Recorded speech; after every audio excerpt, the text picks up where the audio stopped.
toutes et à tous, vous êtes sur le podcast Passeurs d'Histoire. Je suis aujourd'hui à la PAM, à Brest, avec Catherine Lelay, qui est animatrice aux Archis Curieux, une association qui propose notamment des escape games et des jeux de piste autour du patrimoine et de l'histoire. Bonjour Catherine. Salut Mickaël. Je trouve intéressant de questionner sur ton rapport effectivement au patrimoine, à notre histoire, et d'avoir un entretien pour présenter ton parcours à ceux qui écoutent. Si tu devais te présenter à des gens qui ne te connaissent pas, comment tu te décrirais ? Je m'appelle Catherine Lelay. Je suis née à Brest, bresto-brestoise. Et je suis passionnée d'histoire locale et surtout de petites histoires, d'anecdotes locales depuis toujours. Voilà. C'est d'abord les histoires qui m'ont amenée à aimer l'histoire en général. Et je suis très bresto-brestoise, quoi. Je suis très du coin. À quel moment tu t'es rendu compte que l'histoire de la cité du Ponant, de toutes ces petites histoires qui constituaient finalement la grande histoire locale t'avait touché ? Je pense que souvent c'est des histoires de personnes ou des histoires de relations personnelles, et je crois que ça m'a été passé par mes aïeux en fait. Par ma grand-mère qui racontait beaucoup sa vie à l'époque à la ferme à Rumingol, par toutes mes grands-tantes qui étaient férues d'histoire également, par mon père à fond qui a bossé à l'Arsouille toute sa vie. Enfin, c'est très banal en fait. Moi j'ai une histoire très banale et très locale, mais qui était toujours un peu teintée, si tu veux, d'anecdotes, quoi, d'humour. C'était souvent des personnes qui racontaient ce qu'ils avaient fait de leur journée ou ce qui leur était arrivé pendant la guerre. Il y avait toujours des histoires comme ça. Comme tout le monde, en fait, c'est hyper banal, sauf que moi, j'ai un peu plus accroché, peut-être que d'autres. Ça m'a vraiment captivée, quoi, vraiment. Depuis petite, et après, la lecture, forcément. Ah oui. Quand il y a eu la lecture, ouais, forcément. Quel moment tu as décidé d'en faire un métier, d'en faire ta vie ? C'est assez récent. J'ai commencé moi chez les Archis Curieux en 2021. C'est pas moi qui ai eu l'idée en fait. Enfin, l'idée je l'avais depuis très longtemps, mais il y a eu plein d'errances pendant des années. Où voilà, avant j'étais salariée, je travaillais dans la com, à la SNCF, enfin, dans des grands groupes ferroviaires, où, voilà, donc rien à voir. Mais j'avais toujours mes hobbies étaient toujours tournés vers l'histoire et vers le jeu, quoi, systématiquement. Et quand je suis rentrée à Brest, j'ai trouvé qu'il y avait une asso qui faisait ça très bien, d'une fille super, qui faisait ça à Quimper, qui s'appelle Laetitia, et qui avait lancé les Archis Curieux à Quimper, dans le Finistère Sud, dans l'autre hémisphère. Et en fait, comme beaucoup, c'est le Covid qui m'a donné le temps de réfléchir, quoi. Donc j'ai appelé pendant le Covid en leur disant qu'est-ce que vous foutez, qu'est-ce que vous faites. Et elle m'a expliqué ce qu'elle faisait. En fait, c'était quasiment au mot près aligné sur ce que je concevais depuis plusieurs années. En fait, moi, je l'avais appelée pour me lancer toute seule à Brest. Et en fait, on a vu qu'on était alignés. On s'est dit, tiens, on va se mettre ensemble. Donc moi, je suis arrivée en 2021 et j'en ai fait mon métier depuis avril 2021. Le Covid apparemment a changé beaucoup de vie. Ouais, c'est ça. Je t'ai dit banalité. Le jeu, ouais. Parlons-en. Oui. En quoi, et qu'est-ce qui explique peut-être aussi, parce que c'est aujourd'hui beaucoup de sites historiques proposent des escape games, des jeux de piste. Je pense à Montbarré notamment, qui fera l'objet d'une autre émission, avec les projets qui sont les leurs. Je dévoile rien, mais en tout cas ils ont des projets dans ce sens aussi, et dont un jeu de piste que tu as créé là-bas. En quoi cette forme de loisir qui permet effectivement d'accéder à la culture et au patrimoine local est intéressante ? L'intérêt que moi j'y vois, mais pareil modestement, j'ai pas ultra creusé la question. Mais l'intérêt que moi j'y vois, c'est que c'est un formidable outil de médiation, parce qu'en fait le jeu va pouvoir prendre diverses formes, mais va forcément amener un peu à s'impliquer, quoi, si tu veux. C'est pas dans la réception passive d'informations.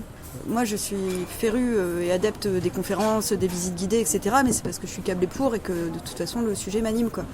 Ce qui est bien avec le jeu, c'est qu'on peut trouver 10 000 formats différents, avec 10 000 systèmes différents, qui vont faire que de toute façon, l'invitation c'est d'abord le jeu. Et l'histoire, le sujet passe après. Et ça marche hyper bien.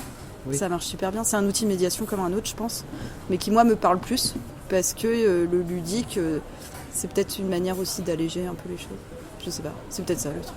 la majorité des gens seraient donc moins sensibles au format traditionnel de la médiation culturelle, donc que ce soit la visite guidée pour un lieu ou les conférences plus traditionnelles, et donc pour attirer des publics qui effectivement ne sont pas des publics habituels peut-être pour certains lieux, le fait de proposer des expériences un peu différentes serait une manière de leur faire découvrir des choses sans forcément qu'ils aient le sentiment d'apprendre.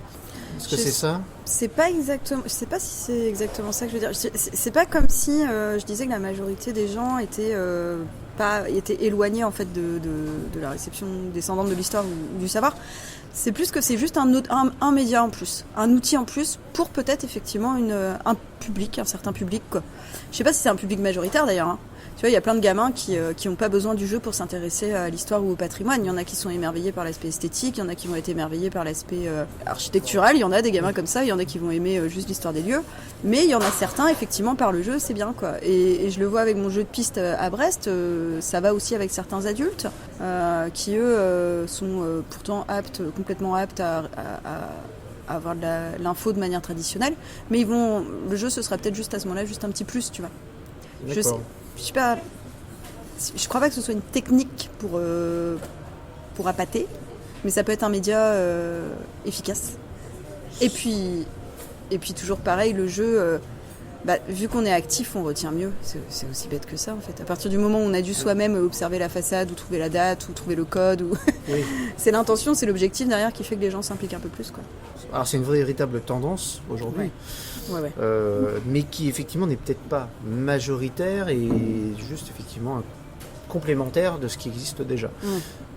Même si on peut avoir l'impression que tous les lieux aient envie de développer cette partie-là pour attirer, au dire de certains en tout cas, et des remontées que parfois j'ai, des publics qui ne viendraient pas autrement parce qu'ils souhaitent, on va dire, ouvrir un peu plus parce qu'ils savent que sur une conférence ou sur une visite guidée un peu traditionnelle, ils n'auront peut-être pas tout le monde.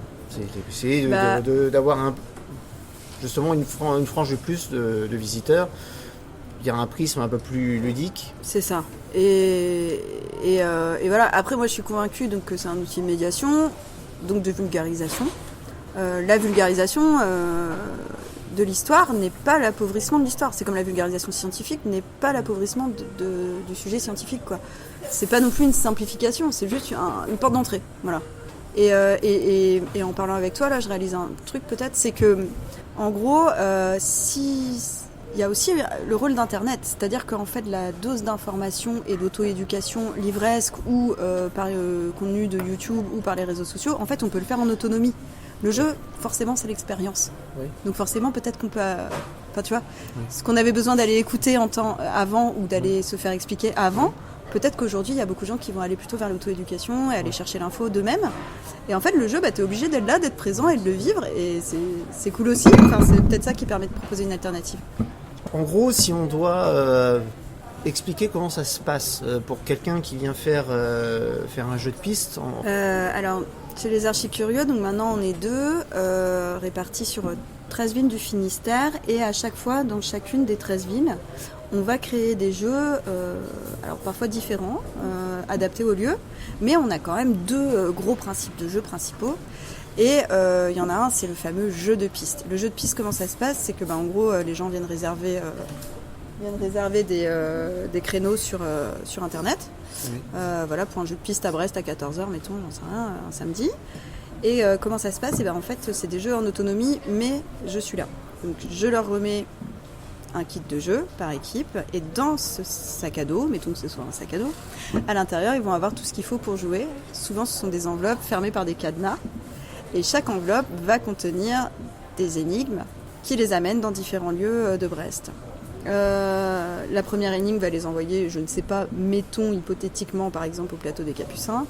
Sur place, ils vont devoir trouver des indices et mener l'enquête sur place pour résoudre une énigme. Par exemple, ça peut être un anagramme, ça peut être un puzzle, ça peut être un message codé, voilà. Mais ils ont besoin des éléments sur place. Ils devront donc observer par exemple des éléments des capucins ou des machines, répondre et ça leur permettra de trouver le code de l'enveloppe suivante. Et ainsi de suite. Et moi ça me garantit qu'ils vont passer dans les lieux incontournables de Brest. Et dans les lieux qui moi aussi me touchent. Il n'y a pas que les jeux, vu que c'est moi qui les conçois, c'est moi qui décide. Non mais en gros je vais aller aussi les emmener dans mon Brest à moi. Oui. Et c'est aussi ce que font la plupart des gens qui font des jeux. Voilà, et au final de leur petite aventure, ils auront vu un sacré tour de Brest quand même. L'idée c'est de trouver des pépites un peu confidentielles ou en tout cas des angles qui sont intéressants, de présenter des anecdotes. Le jeu permet ça. Et à la fin, ils arrivent à résoudre une enquête. Alors celui de Brest, ça porte bien évidemment sur l'or de la Banque de France, qui a une histoire incroyable.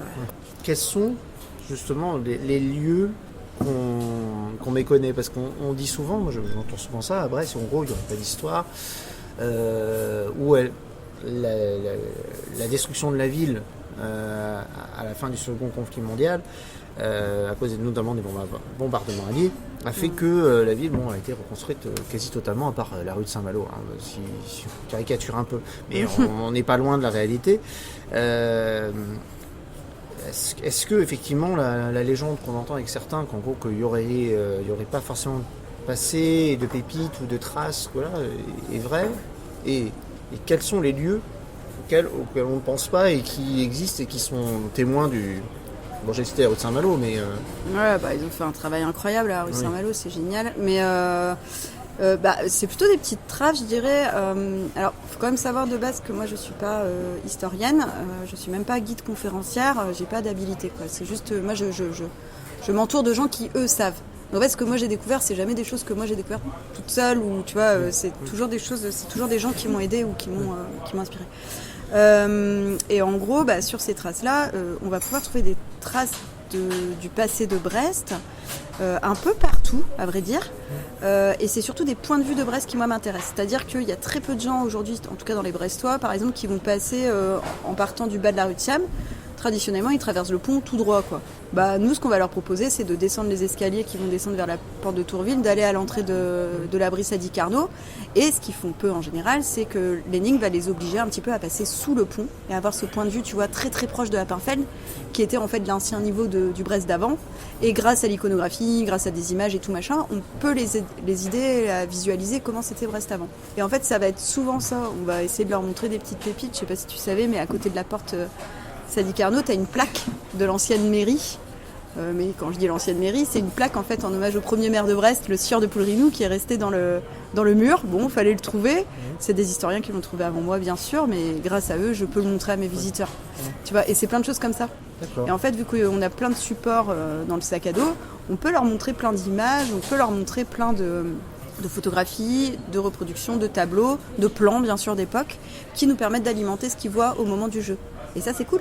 Oui. Ça leur permet de voir les choses différemment. Brest, il y a plein d'histoires. Le problème, c'est qu'il y a plein d'endroits qui sont plus accessibles, mais on peut les envoyer sur les lieux, essayer de voir quelques traces existantes et leur permettre, par un petit effort et par le jeu, par exemple, de se figurer comment était la rue de la Porte anciennement, savoir qu'il y avait un niveau en dessous.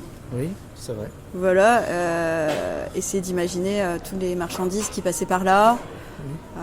On peut leur raconter encore des histoires du passé de Brest qui leur permettent de faire la passerelle avec aujourd'hui. Justement, les personnes qui s'inscrivent sur différentes sessions, est-ce qu'il y a un profil type ou est-ce que c'est tout le monde? Alors je sais qu'il y a des enfants et des adultes, des familles, mais est-ce qu'il y a des profils plus particuliers que d'autres ou est-ce que c'est un peu tout le monde? C'est un peu tout le monde. Ma grande surprise, ça a été de voir que, je suis toute petite encore, moi je suis là depuis 2021, mais ma grande surprise, ça a été de voir que j'ai plus de 70% de locaux. C'était pas l'offre à la base, tu vois. C'était pas pour eux c'est pas ce que j'avais imaginé. En fait, il y a beaucoup de Brestois et c'est super parce que la plupart du temps, c'est même pas systématiquement, c'est le retour le plus chouette, quoi. C'est je savais pas que y avait ça là. J'imaginais pas que que ce personnage avait existé. Enfin, c'est super bien et on peut parler de Brest avec les Brestois, c'est top. Après, nous, on fait aussi des jeux pour des personnes qui sont en situation de handicap, des personnes moteurs, mentales. Oui. On fait aussi la plupart du temps. Alors à Brest c'est compliqué, mais sur toutes les autres villes on a des parcours pour les personnes malmarchantes et pour les tout petits aussi, les non lecteurs.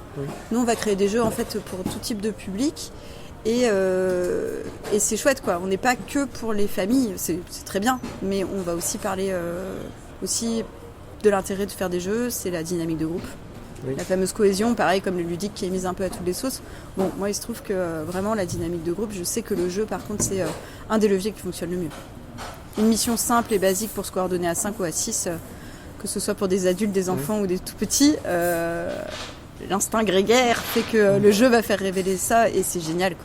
J'ai constaté justement, moi quand j'ai pu faire des escape games ou des jeux en réalité virtuelle, parce qu'effectivement c'est un peu le même mécanisme à part qu'il y a la vidéo, et qu'à côté on est dans un monde virtuel et d'un autre on est dans un monde réel, que finalement dans les équipes c'est assez complémentaire, c'est-à-dire que c'est un peu on parlait de particularité ou de handicap invisible, il s'avère que souvent en fonction un peu des compétences de chacun a un peu son truc et que chacun se trouve et la logique des uns n'est pas la logique des autres et que finalement ça fait apparaître effectivement les compétences de chacun qui font que il y a un travail d'équipe et que ça permet peut-être à certains de se rendre compte que voilà, on pense tous très naïvement que il y a une sorte de similitude et en fait que c'est très différent et que chacun a une logique très différente.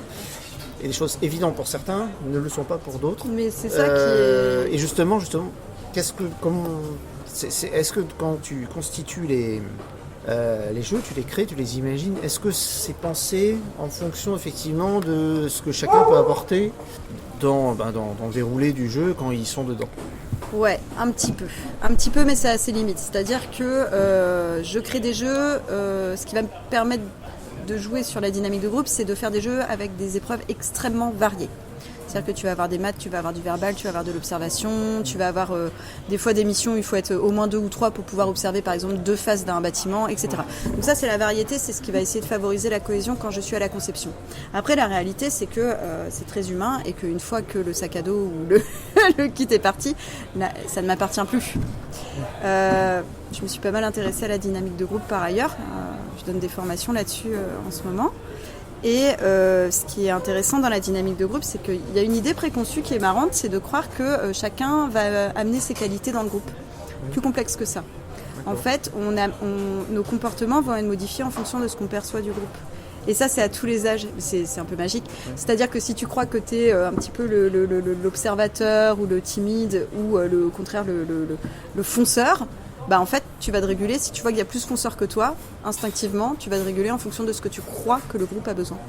D'accord. Donc ça, c'est des sciences comportementales qui sont Oui, c'est intéressant. Je te donnerai mes sources, Mickaël. C'est intéressant. Mais voilà, et donc la régulation d'un groupe est hyper intéressante. Et ça, chez les adultes, c'est très drôle à voir, parce que je fais aussi pas mal de cohésion, voilà. Ce qui est de séminaires et tout, ce qui, moi, m'intéresse plus, c'est de voir ça dans les familles. Alors ça, c'est captivant. À chaque fois, c'est le petit qu'on n'écoute pas qui a la soluce, quoi. Oui. C'est vraiment génial. Enfin, on a vraiment des classiques du genre, voilà, le papa fonceur et la maman liante, et c'est encore des gros poncifs. Et j'aimerais bien que ce ne soit pas le cas, mais ça se vérifie quand même vachement.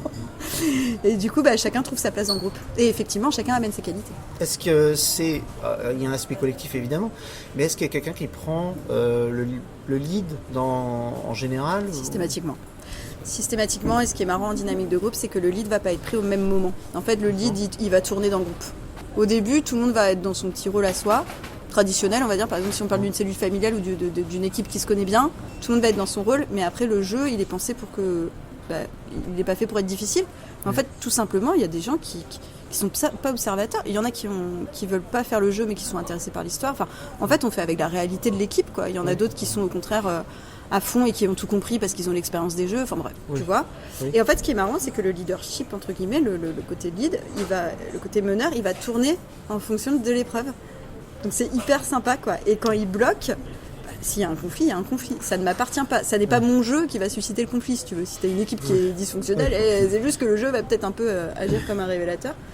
Heureusement, puisque c'est un jeu, n'est-ce pas ? Oui. Rien n'est bien sérieux. Oui, et donc, ça permet de résoudre des conflits. Et ça, c'est vraiment cool parce que c'est une bonne manière de faire de la résolution de conflits à bas prix, tu vois, à 1000 coups. Non, mais en gros, c'est un peu ça, c'est que ça te permet de trouver... Le jeu peut vraiment, puisque c'est un prétexte, peut permettre en fait de résoudre des conflits. C'est arrivé avec un groupe il n'y a pas longtemps. D'accord. Ouais. et de voir une personne qui n'était jamais écoutée et qui a utilisé le jeu un peu voilà, en disant mais regardez, j'avais raison. Et c'était vrai. Et ça, c'est mon rôle en tant qu'animatrice pour le coup, de garantir ça. De permettre, en fait, je suis toujours sur le terrain. Mes jeux, pour l'instant, chez les Archicurieux, on laisse très peu de jeux, à part des livrets jeux comme ça où les gens peuvent les acheter et les faire dans des villes. Oui. Mais sinon, en fait, on est toujours présent pour aider à ça, pour favoriser ça, peut-être faire des compléments historiques, mais l'idée, c'est surtout de garantir des dynamiques de groupe. Et c'est ce qu'on adore, en fait. Et c'est une des raisons pour laquelle moi, j'ai fait ce métier. Je me posais justement la question... Donc tu précises que ça résout des conflits dans certaines entreprises ou même associations, c'est mis en place pour créer des moments de cohésion. Est-ce que par ceux qui sont observateurs finalement, même dans les recrutements, je crois que ça existe maintenant, en quoi le jeu, par exemple dans le recrutement, est important ou peut donner des significations? Parce qu'effectivement les gens se placent en fonction de comment ils se sentent. Mais pour un recruteur, quel pourrait être l'intérêt, parce que je l'ai déjà vu, on en a déjà parlé, de mettre en place un jeu, de faire participer d'éventuels candidats, et comment, effectivement, quelle indication ça leur donne, toi qui es un peu extérieur, quand tu vois un peu les groupes j'ai pas d'habilité particulière, alors du coup forcément à prendre avec des énormes pincettes. Je pense que c'est un peu l'analyse comportementale pour les nuls, tu vois ce que je veux dire. C'est sur du temps très court, donc il faudrait voir plusieurs sessions. Je suis pas certaine qu'une analyse d'un comportement de quelqu'un pendant 2 heures de jeu te permet d'analyser son âme profonde. J'en sais rien en fait, je sais pas, je saurais pas le faire en tout cas. Mais la situation de jeu, c'est forcément de l'être ensemble. Donc si jamais tu te mets en passivité, t'as droit. Si jamais tu as envie de prendre le lead, tu peux. Si jamais tu es la personne qui fait du lien, tu peux. Ce qui est sûr, c'est que le fait d'avoir une mission rapide et courte et à faire là tout de suite maintenant pour le collectif, c'est évidemment un révélateur de comportement très fort. Donc potentiellement d'habilité professionnelle, sociale. Peut-être, je mets des grosses pincettes une fois de plus, mais pourquoi pas. Ce qui est sûr, c'est que par exemple, moi je vois tout de suite les personnes qui sont un truc très simple, mais tu vois les personnalités positives. Ça, le jeu, même pour des personnes très discrètes et qui n'ont pas l'habitude, le jeu peut permettre, puisqu'il n'y a pas de technique, puisqu'il n'y a pas de légitimité technique, tu vois, tu peux pas dire je suis le roi du puzzle, enfin, donc quoique, sauf certains secteurs très particuliers, mais je veux dire, puisqu'il n'y a pas de légitimité par la technique ou par le rang social. Oui, ça casse les barrières. Ça casse certaines barrières et force est de dire que quand même, au moins, tu as des personnes qui racontent n'importe quoi, mais qui sont hyper positives, hyper moteurs. D'accord. Et ça, c'est très voyant. C'est peut-être la seule chose où je dirais avec certitude que ça agit de révélateur, tu vois. Mais et puis voilà, après la réalité c'est que j'ai pas surréfléchi le truc et que surtout on fait ça pour se marrer. Oui, bien sûr, non, mais comme je pense que c'est je sais que France Travail le fait. Ça m'étonne pas, tu vois. Et que certaines entreprises, par exemple, font des compétitions sportives. Le sport, c'est encore autre chose. Donc créer ces moments de convivialité où il faut travailler en groupe. Je pense à un match de foot par exemple, et c'est une manière de recruter qui existe, que ce soit effectivement via le prisme du sport ou via le prisme de la culture, et donc de partager et c'est étonnant. Le sport, c'est un peu étonnant en fait. Tu vois, c'est ce que je te dis. Écarter la légitimité technique pour un recrutement, à un moment donné, je peux comprendre. Le sport, je sais pas trop quoi en penser. Le jeu aussi, je sais pas trop. Ce qui est sûr, c'est que voir comment les gens se comportent en groupe, même brièvement, ça peut donner des indications, pourquoi pas. Après, ce qui va me gêner là-dedans, ça va être le fait de la participation forcée, tu vois. Oui, c'est peut-être ça, oui. Sur un court moment, quoi.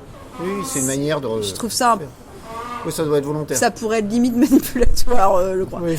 Mais bon, là, je suis en train de... C'était pas ça la question. Non, mais effectivement, il y a ces limites, et peut-être qu'effectivement, des gens qui sont en recherche d'une mission, d'un poste, ils ont peut-être pas envie de jouer au foot, ou ils ont peut-être pas envie de participer à un escape game. Un escape game, tu vois ce que je veux dire. Moi, je fais pas ce jeu pour forcer les gens à s'intéresser à l'histoire, quoi. Mais en tout cas, ça existe, voilà. Mais ouais, ça existe. C'est une réalité. Nous, en tout cas, ce qu'on met derrière nos jeux, c'est vraiment forcément quelque chose de volontaire. C'est arrivé, par exemple, dans plein d'équipes, que des gens s'intéressent pas, et c'est ok en fait. Oui. Je peux comprendre ça. Oui. Et ça met plein de choses en lumière aussi, tu vois. Oui. Il y a un petit chien qui est d'accord Oui. avec moi, je crois.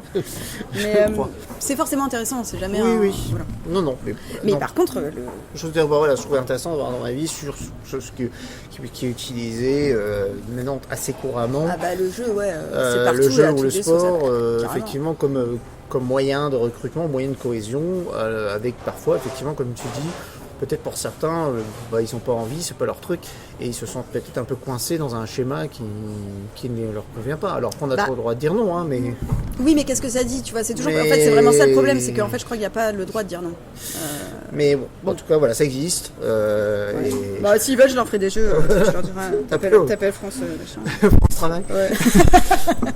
Bon, on a cité France Travail. Anciennement Pôle emploi. On va terminer par 6 questions. Alors, avec des réponses spontanées, réponses plutôt courtes, avec une petite explication. Alors, si tu étais un monument, lequel tu pourrais être? Spontané, t'es marrant, toi. Si j'étais un monument... Eh ben, je sais pas. Si j'étais un monument, ce serait probablement... que je sais pas du tout. Je serais l'église Notre-Dame de Rumingol. Alors, pourquoi parce que c'est le premier lieu, je crois, qui m'a donné envie de m'intéresser en profondeur à l'histoire. Pas forcément parce que c'est une église ou un lieu de culte, c'est surtout parce que c'est l'église qui était à côté de chez ma grand-mère. Ah oui. Et j'y ai passé des plombs. Voilà. Et je passais ma vie à observer les statues et les vitraux. Et voilà. Donc j'ai adoré cet endroit et j'y passe encore pas mal de temps. Ça se comprend. Mm. Si tu étais une idée. Mais t'arrêtes avec tes questions. Une idée? Il y en a encore 4. Hein. Oh la vache, bah ouais, mais tu peux pas me dire si j'étais un animal ou un plat, tu vois. Oh bah non, c'est trop simple. Oh. Une idée. Il y a plein d'idées. Il y en a plein des idées, bah oui, t'es marrant, toi. Une Je sais idée. pas, le téléphone, je trouvais que c'était une super idée, la Oui, communication. la communication. Tu vois, Ça va. tout ça vient. Si tu étais un film, il y a le choix. Oh, peut-être Remorque, non? Bon Oui. vieux, ouais, Oui. peut-être. Côté faux drama, là, Oui. pleine de pluie et d'embrun, Oui. ça me va bien. Si tu étais un mot. Un seul mot. C'est dur, hein. Un mot. Bah, curieuse, Oui, super. Une œuvre d'art. c'est loin d'être le cas. Non, mais- si j'étais une œuvre d'art, Ça veut dire qui t'inspire, qui te correspond, quand tu te sens proche. c'est pas très poussé. Je dirais bien les petites anagras, là, tu sais. Les petites danseuses iraniennes, là, je trouve ça hyper beau. Très Pareil, parce qu'elles étaient dans mon décor. Bah, très bien. Ouais. Et enfin, un personnage, on dit, mais on va dire, ou une personne. Voilà, une personne féminine, une figure féminine qui a marqué l'histoire. J'aime bien Nelly Bly, ou Bly, je sais pas comment on dit, cette journaliste intrépide. J'aime bien les gens qui ont mauvais caractère. D'accord, c'est dit. Bah, merci pour cet entretien, pour toutes ces réponses. Bah ouais, merci à toi pour cette occasion de faire un petit peu de passeur d'histoire. C'est un exercice difficile, je tiens à le dire. Oui. C'est pas facile de penser de ça. Mais merci, c'était cool. Mais j'espère effectivement que les gens qui écoutent sauront mieux qui tu es et pourront répondre, comme en tout cas moi je le redis, parce que c'est l'intention de ce podcast, de répondre à chaque fois, à chaque invité, qui est aujourd'hui Catherine Lelay, ou en tout cas avoir à peu près une idée de qui tu es et que les gens te connaissent un petit peu mieux. C'est ça en tout cas l'idée que j'ai mis en perspective en lançant cette idée. Bah merci. Merci beaucoup, Michael. Merci et à bientôt. À bientôt.